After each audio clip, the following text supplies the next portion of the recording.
So hello guys, welcome to a new video. इस video में हम लोग बात करेंगे all things you should know after qualifier exam. तो इस वीडियो में हम लोग काफ़ी चीज़ों पे बात करेंगे, आपके रिजल्ट के बारे में, पास और फेल सिनेरियो के बारे में, टर्म स्ट्रक्चर के बारे में, फीस, स्कॉलरशिप, किस तरीके से आपको कोर्सेज सेलेक्ट करने चाहिए, स्कॉलरशिप के लिए आपके कौन से डॉक्यूमेंट्स इंपॉर्टेंट हैं, और आईडी कार्ड और एडमिट कार्ड के लिए भी हम लोग बात करेंगे। सो इस वीडियो को आप पूरा एंड तक देखें, इससे आपको काफ़ी इन्फॉर्मेशन मिलेगी और आप काफ़ी चीज़ों के बारे में जानेंगे, टर्म स्ट्रक्चर वगैरह, फीस, स्कॉलरशिप, किस तरीके से असेसमेंट वगैरह होते हैं। तो आइए चलिए इस वीडियो को शुरू करते हैं। फिर सबसे पहले हम लोग बात करेंगे इसमें सबसे पहले हम लोग बात करेंगे इंपॉर्टेंट डेट्स की। तो जैसा कि आपका क्वालिफायर एग्ज़ाम 29 अक्टूबर को था, सो आपका रिज़ल्ट जो पब्लिश होगा वो 3 नवंबर तक होगा, ठीक है। और आपका कोर्स रजिस्ट्रेशन की विंडो जो आएगी अब 8 नवंबर तक आएगी, और री अटेम्प्ट की विंडो आपके 8 नवंबर को आएगी, ठीक है। और ये आपकी 9 नवंबर तक चलेगी। और री अटेम्प्ट का एग्ज़ाम आपका 3 दिसंबर तक होगा, और री अटेम्प्ट का एग्ज़ाम आपका 8 दिसंबर तक होगा। और बात करेगा टर्म स्टूडेंट्स की, तो आपका रिज़ल्ट 6 नवंबर को आएगा, और इसमें आपका आंसर की वगैरह आ चुकी है। तो आइए चलिए उसको भी देख लेते हैं कैसे उसको देखना है और कैसे आपका रिस्पॉन्स शीट आएगी, तो उसके बारे में देख लेते हैं। आइए चलिए देख लेते हैं फिर। सो इसमें आंसर की चेक करने के लिए आप माय करंट कोर्सेज में जाके कोई भी सब्जेक्ट पे जो आपका सब्जेक्ट है उस पर क्लिक करेंगे। फिर आपको नीचे आंसर की फॉर एग्ज़ाम दिख जाएगा, उसको क्लिक करेंगे आप, तो नीचे आपको क्वेश्चन पेपर आंसर की मिल जाएगा और फीडबैक फॉर्म मिल जाएगा। तो फीडबैक फॉर्म भी फिल कर सकते हैं आप। और अगर हम रिस्पॉन्स शीट की बात करें, तो रिस्पॉन्स शीट आपको डॉक्यूमेंट फॉर डाउनलोड सेक्शन में मिलेगी। देखिए इस तरीके से लिखी है, इस तरीके से आंसर स्क्रिप्ट मिलती है आपको। यहीं पे आपको आपका एडमिशन लेटर या आईडी कार्ड वगैरह सारी चीज़ें आपको यहीं पे मिलेंगी, ठीक है। अब आइए चलिए देख लेते हैं डैशबोर्ड। देखिए कुछ इस तरीके से दिखेगा माय करंट कोर्सेज में जब रिजल्ट आएगा आपका, ठीक है। तो इसमें देखिए qualified to join qualifier level of programme, yes लिखा, टोटल क्वालिफायर एग्जाम स्कोर लिखा, इस तरीके से पूरा लिखा रहता है। और अगर आप इसमें फेल होंगे क्वालिफायर एग्जाम में, तो देखिए यहाँ पे देखिए रेड तरीके से आएगा, यहाँ पे नो लिख के आएगा। और नीचे भी अगर आप सब्जेक्ट वाइज फेल होंगे तो वहाँ पे भी आपका रेड लिख के आएगा, ठीक है। इस तरीके से पूरा ये डैशबोर्ड दिखेगा आपको। और हम लोग इसमें 3 सिनेरियोस की बात करेंगे अब, व्हाट इफ, पास, फेल और आप इनएलिजिबल, ठीक है। तो हम लोग सबसे पहले इसमें बात करेंगे अब। तो सबसे पहले हम लोग बात करेंगे इसमें कि आप रिजल्ट आया तो और आप पास हो गए, ठीक है। तो आपका इसमें कोर्स रजिस्ट्रेशन होगा बेसिकली 8 तारीख से, ठीक है, 8 से 9। उसमें फ़ी पेमेंट होगा आपका। और अगर आप इस टर्म में ज्वाइन करना चाहते हैं तो 8 तारीख को आपका होगा रजिस्ट्रेशन इसमें। और इस तरीके से आप रजिस्टर करेंगे और आप क्वालिफाई हो जाएंगे, ठीक है। क्वालिफायर एग्जाम के बेसिक पासिंग क्राइटेरिया की हम लोग बात कर लेते हैं। सो इसमें ध्यान से समझिएगा आप लोग, ठीक है। तो बेसिक आपका क्वालिफायर एग्जाम हो गया। क्वालिफायर एग्जाम पास करने के लिए देखिए डिफरेंट इसमें रिजर्वेशन होता है, ठीक है। जो जनरल स्टूडेंट के लिए आपका 40% होना चाहिए हर एक सब्जेक्ट में, ठीक है। और आपको ओवरऑल 50% होना चाहिए। SC/ST की बात करें हम, तो उसमें 30% होना चाहिए आपका हर सब्जेक्ट में, और 40% होना चाहिए आपका ओवरऑल। और PWD की बात करें हम लोग, तो उसमें आपको 30% होना चाहिए, और ओवरऑल आपका 40% होना चाहिए। और OBC और EWS की बात करें तो 35% और 45%, ठीक है। और इस तरीके से आपका होगा। और only those who pass the qualifier exam will be eligible to register the foundation level courses, ठीक है। इसकी वैलिडिटी की बात कर लेते हैं क्वालिफायर एग्जाम की। So for candidates who have already appeared, और जो बेसिकली 12th क्लास आपका अपीयर कर रहे हैं या क्लियर कर चुके हैं, ठीक है। और आपका इसमें 12th की मार्कशीट लगती है, तो जब तक आपकी 12th की मार्कशीट नहीं आती तो आप इसमें रजिस्टर नहीं कर सकते। और इसका वैलिडिटी पीरियड बेसिकली एक टर्म का तीन टर्म का होता है, यानी 1 साल का होता है, ठीक है। तो यानी अगर कोई JEE वगैरह के लिए तैयारी कर रहा है कॉम्पिटिटिव एग्जाम के लिए, तो आपके पास 1 साल है, आप 1 साल बाद भी 1 साल तक इसकी वैलिडिटी रहती है। सो बेसिकली इसमें जो 12th अपीयरिंग या 12th पास्ड हैं, ठीक है, तो उनके लिए वैलिडिटी इसकी 1 साल की रहती है, ठीक है। यानी आप कॉम्पिटिटिव एग्जाम के लिए ड्रॉप वगैरह लेना चाहें तो ले सकते हैं, इसको बैकअप ऑप्शन बना के, ठीक है। और आपका 12th जो येट टू अपीयर है, तो उनके लिए इसकी वैलिडिटी 2 साल रहती है, यानी जो अभी 11th में है, ठीक है, उस तरीके से उनके लिए 2 साल की इसकी वैलिडिटी रहती है। सो अब हम लोग इसमें CCC की बात कर लेते हैं, ठीक है। आपके कितने कोर्सेज मिलेंगे आपको कितने मार्क्स के बेसिस पे, ठीक है। तो आपको अगर एवरेज क्वालिफायर स्कोर 50% तक है तो आपको 2 कोर्सेज मिलेंगे, ठीक है। अगर आपका 50 से 70 के बीच में है तो आपको 3 कोर्सेज मिलेंगे। और अगर आपका 70 या 70 से ऊपर है तो आपको उसमें 4 कोर्सेज मिलेंगे, ठीक है, रजिस्टर करने के लिए, ठीक है। अब हम लोग इसके बाद देखिए आप या तो इस टर्म में रजिस्टर कर सकते हैं या तो अगले टर्म में रजिस्टर करेंगे, ठीक है। अगर आप चाहें तो जॉइंट टर्म में भी रजिस्टर कर सकते हैं, और जॉइंट टर्म में रजिस्टर आप हो जाएगा, ठीक है। या उसके अगले 1 साल की वैलिडिटी होती है बेसिकली, तो आप कोई भी टर्म में आगे रजिस्टर कर सकते हैं, ठीक है। और उसमें ये होगा कि आपका जो आपको क्विज 1 फिर से देना होगा, ठीक है। आपका फिर से शुरू होगा वीक 1 से लेके जब भी आप जिस भी सब्जेक्ट के लिए आप रजिस्टर करेंगे तो फिर हम लोग आगे बढ़ेंगे अब। तो देखो इसमें हम लोग आईआईटीएम के टर्म स्ट्रक्चर की बात करेंगे। तो आईआईटीएम के टर्म स्ट्रक्चर में बेसिकली 1 साल आपका 3 टर्म के बराबर होता है, ठीक है। ट्राई सेमेस्टर सिस्टम है इसमें, 4-4 महीने का। पहला टर्म आपका जनवरी टर्म, दूसरा आपका मई और तीसरा आपका सितंबर टर्म होता है, ठीक है। Each term is of 4 months has 12 weeks of course, ठीक है। इसमें आपके वीडियो लेक्चर 12 वीक के वीडियो लेक्चर्स असाइनमेंट्स होते हैं, ठीक है। आपका 2 क्विजेज होती हैं इसमें और 1 एंड टर्म होता है, ठीक है। Depending upon the course assessment में इंक्लूड जैसे प्रोग्रामिंग के कोर्सेज होते हैं उसमें programming exam, mini project, vivas और होम असाइनमेंट्स होती हैं। इस तरीके से आपका बेसिकली चलेगा, ठीक है। और क्विज 1 बेसिकली क्विज 1 का सिलेबस आपका वीक 1 से लेकर वीक 4 तक होता है। क्विज 2 का सिलेबस वीक 1 से लेकर वीक 8 तक होता है और एंड टर्म का आपका पूरा 12 वीक का सिलेबस होता है, ठीक है। और फिर हम लोग आगे अब चलेंगे असेसमेंट पे। देखो असेसमेंट बेसिकली इसमें मैंने पहले ही बता दिया आपके 12 इसमें आपके ग्रेडेड असाइनमेंट होंगे। फिर उसके बाद आपके इसमें क्विजेज होंगी 2, एंड टर्म होगा। और प्रोग्रामिंग के लिए आपके ओपीपी वगैरह होते हैं और आपका प्रोग्रामिंग असाइनमेंट वगैरह होती है, ठीक है। इस तरीके से आपका पूरा असेसमेंट वगैरह चलता है और 1 एंड टर्म होता है, ठीक है। सबको मैंने सिलेबस भी बता दिया। अब आगे चलेंगे हम लोग। तो इसी के चलते कई लोग मुझसे एक चीज़ पूछ रहे थे कि आपका जो वीक 5 का असाइनमेंट है, ठीक है, वो जमा करना है नहीं करना है क्वालिफायर वालों को। सो इसमें पहले मैं ये बता देता हूँ बेसिक। देखो क्वालिफायर एग्ज़ाम जो आप क्वालिफाई करेंगे फिर आप रजिस्टर करेंगे उसके लिए। सो उसी टर्म में अगर आप रजिस्टर करेंगे तो जो आपका क्वालिफाइड स्कोर है वो आपका क्विज 1 का स्कोर हो जाएगा, ठीक है। यानी आपको क्विज 1 फिर से नहीं देना होगा, उसी के साथ आप आगे कंटिन्यू करेंगे इस कोर्स में, ठीक है। तो आपका इसलिए आपको अगर आप इसी टर्म में रजिस्टर करना चाहते हैं तो आपको डेफिनेटली देना चाहिए, ठीक है। और इसमें अगर बात करें हम लोग तो इसमें हम लोग बात करें अगर असाइनमेंट की, तो बेसिकली आपके असाइनमेंट इसलिए होते हैं ताकि आप एलिजिबल हो पाए एंड टर्म के एग्ज़ाम के लिए, ठीक है। उसी से आपका एडमिट कार्ड आता है एंड टर्म एग्ज़ाम के लिए, ठीक है। तो इसमें देखो बेसिक इसका क्राइटेरिया ये होता है कि आपके जो फर्स्ट 9 असाइनमेंट्स होते हैं, ठीक है, उनमें से आपका बेस्ट असाइनमेंट बेस्ट स्कोर जिन 6 असाइनमेंट्स में होता है अगर वो आपका 40 से ऊपर है तो आपका एडमिट कार्ड आएगा, वरना आपका एडमिट कार्ड नहीं आएगा। और अगर आप उसको अटेम्प्ट नहीं करते हैं असाइनमेंट को तो 0 होगा इसमें, ठीक है। तो ये मैं बेसिक आपके ऊपर छोड़ता हूँ कि आप वीक 5 का अगर असाइनमेंट चाहें तो आप जमा कर दें, नहीं तो अगर नहीं भी आप जमा कर पाएंगे तो ज़्यादा दिक्कत वाली बात नहीं है, आप आगे के असाइनमेंट्स जमा कर दीजिएगा। क्योंकि इसमें से आपके बेस्ट मतलब फर्स्ट 9 में से आपके बेस्ट 6 चुनने होते हैं, वो ग्रेटर देन 40 होना चाहिए, ठीक है। और इसमें शुरू में जो असाइनमेंट्स होते हैं काफ़ी आसान होते हैं, आखिरी के असाइनमेंट्स टफ होते हैं थोड़ा सा, ये मैंने देखा है इसमें, ठीक है। आखिरी में जैसे जैसे कोर्स आगे बढ़ता चला जाता है तो इसकी टफनेस इंक्रीज होती चली जाती है, तो आपका असाइनमेंट्स में भी आपको दिक्कत आएगी आगे के वीक में।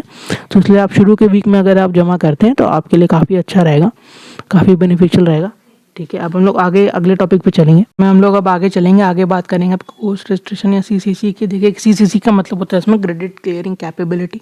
तो मैंने आपको बता दिया कि आपका कितने स्कोर पे आपको कितने कोर्सेज मिलेंगे क्वालिफायर एग्जाम के हिसाब से, ठीक है। फिर आ गया learner CCC in foundation level is based on the performance in the qualifier exam और the previous in term. CCC आपका at the diploma and after is 4।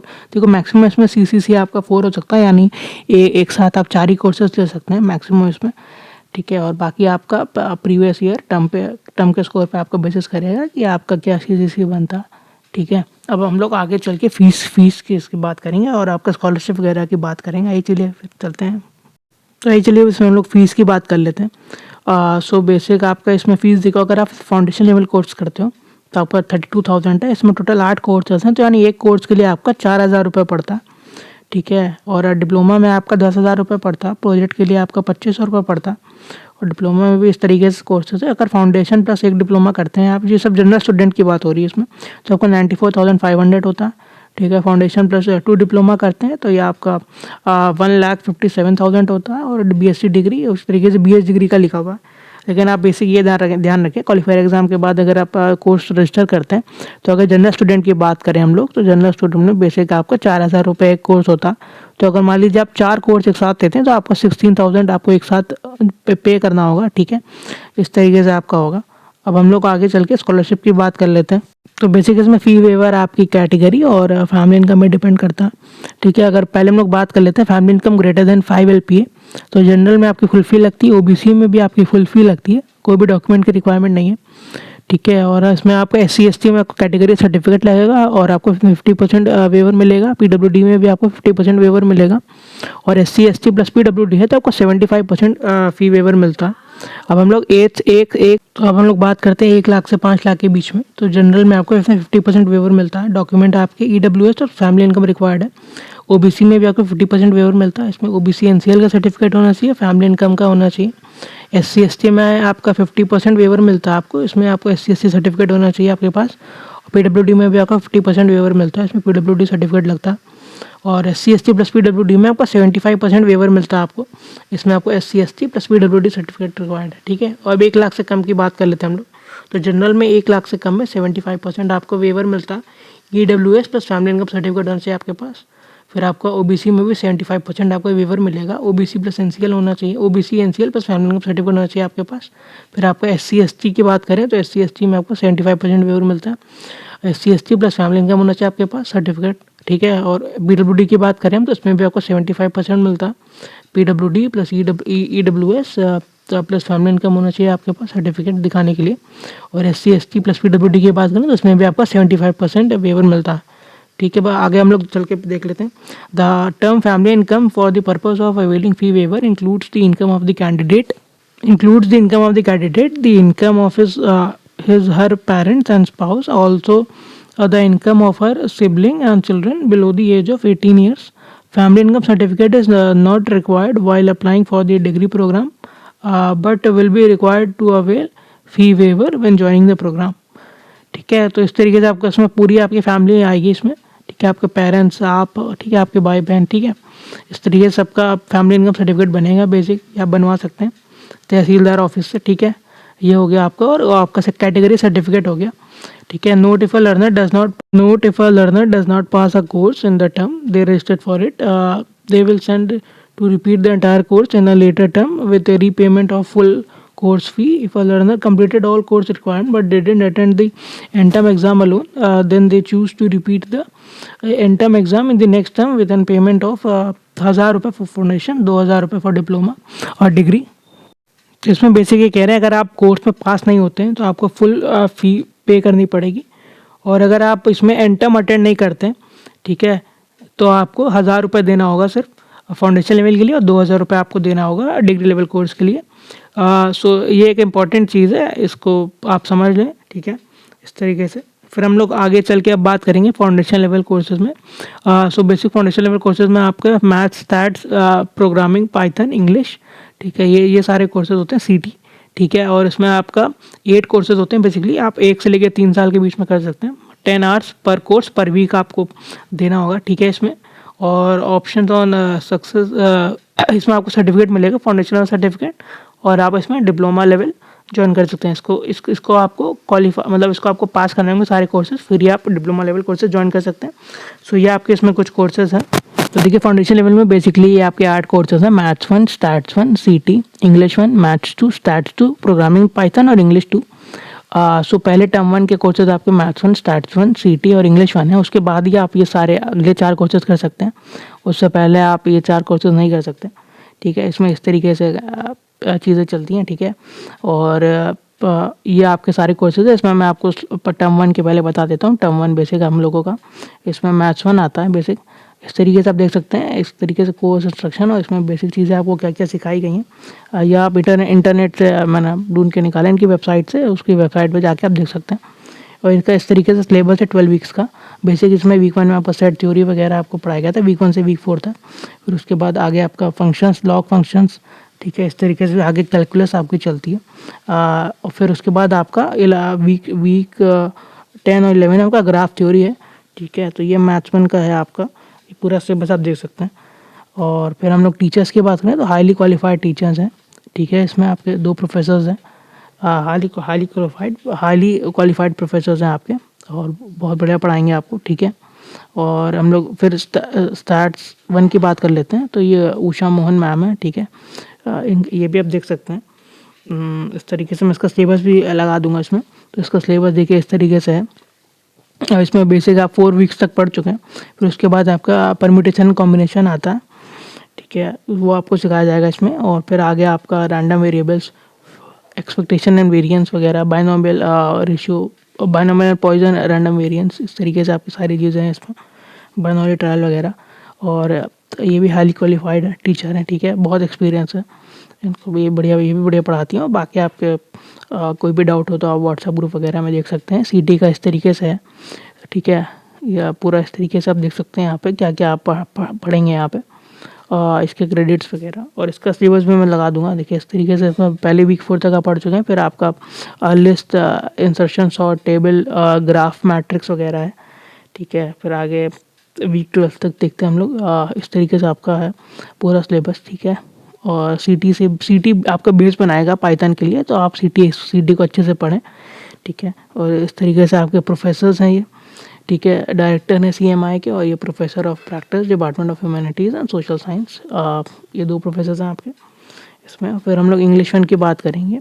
So English one में देख लीजिए इस तरीके से आपको इंग्लिश में वोकैबलरी वगैरह और इस तरीके से आपकी इम्प्रूव करी जाएगी। इसमें इंग्लिश का ये सिलेबस रहा आपका, ठीक है। स्पीकिंग स्किल्स, लिसनिंग स्किल्स, ठीक है, वर्ड स्ट्रेस और आपका ग्रामर वगैरह, राइटिंग स्किल्स।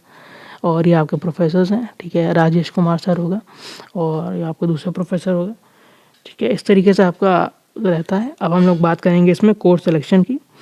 सो बेसिक देखिए, कोर्स सिलेक्शन में आप 3 सिनेरियोस बताऊंगा। देखिए, अगर आप इसमें प्रोफेशनल डिग्री कर रहे हैं आप, तो प्रोफेशनल डिग्री मतलब बीटेक वगैरह, तो आप इसमें 3 टर्म में करिए। और जनरल डिग्री कर रहे हैं आप, तो बेसिक इसमें आप पहले 2 टर्म में करके देखिए, ठीक है। अगर आपको सही लगता है तो आप इसको मतलब पहले टर्म में आप 4 कोर्सेज लेके देखिए। नहीं तो अगर आपको ऐसा लगता है, आपको टफनेस लगती है, तो फिर आप तीन टर्म में इसको कंप्लीट करिए। और अगर स्टैंड अलोन की बात करें तो स्टैंड अलोन में मैं यही कहूँगा कि आप सबसे पहले 4 कोर्सेज लीजिए, ठीक है। 4 कोर्सेज लेके देखिए, मतलब आपके तो क्वालिफायर स्कोर पे डिपेंड करेगा, लेकिन देख लीजिए 3 टर्म में आप बेसिक इसको पहले इसको 4 टर्म में करने की कोशिश करिए। अगर आपसे होता है तो ठीक है, नहीं होता है तो फिर आप इसको 3 टर्म में करके कंप्लीट कर सकते हैं, ठीक। फिर देखिए हम लोग इसमें आईडी कार्ड्स की बात करेंगे। तो आईडी कार्ड्स आपका बेसिक इसमें अगले टर्म तक आपके आईडी कार्ड देखिए इस तरीके से दिखता है। इस तरीके से आईडी कार्ड आपका आ जाएगा, ये सॉफ्ट कॉपी आएगा, इसका आप हार्ड कॉपी करवा सकते हैं। और इस तरीके से आपका एडमिट कार्ड, जैसे आप कोर्स रजिस्टर करेंगे वैसे आपका इस तरीके से एडमिट कार्ड आ जाएगा, ठीक है। तो एडमिट कार्ड आपको वही डॉक्यूमेंट डाउनलोड सेक्शन में मिल जाएगा।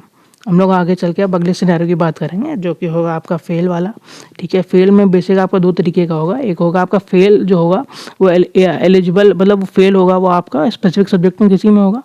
और दूसरा ये होगा कि या तो आप एब्सेंट हो गए, ठीक है, आप एलिजिबल थे लेकिन आपने क्वालिफायर नहीं दिया है, ठीक है। तो अगर आप फेल हुए हैं कोई भी सब्जेक्ट में, तो आप बेसिक इसमें रीअटेम्प्ट दे सकते हैं।